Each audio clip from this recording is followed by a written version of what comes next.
La loi Evin, d'un point de vue juridique, est une loi qui part d'une idée assez saine, qui est la protection de la santé publique, ce qui en soi est assez bienvenu naturellement.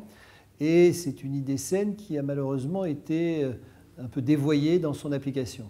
Les tribunaux ont été amenés à interpréter la loi Evin et ils l'ont fait d'une manière qui a été très orientée vers une répression accrue.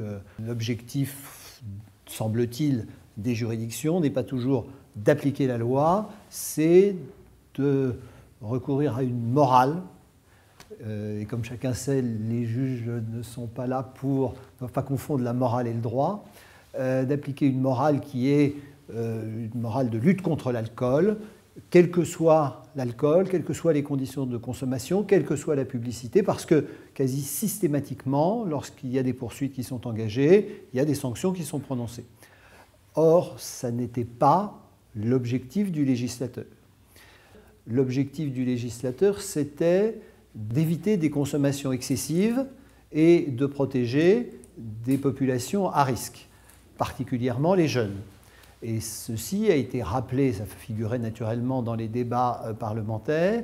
Il faut se rappeler que la loi Evin avait été soumise au Conseil constitutionnel et que le Conseil constitutionnel l'avait validée précisément en considérant qu'il y avait un équilibre entre la rédaction de la loi et les objectifs qui étaient poursuivis, objectifs qui rappelaient que c'était cette consommation excessive, et notamment vis-à-vis des jeunes, que l'on voulait éviter. Et aujourd'hui, dans l'application qui en est faite par les tribunaux, il n'est plus du tout question de consommation excessive, il n'est plus du tout question de protéger les jeunes, mais il est question, grosso modo, d'interdire toute publicité en faveur d'un alcool dès lors qu'on ne se contente pas de la photo d'un conditionnement pratiquement sans l'accompagner de la moindre légende.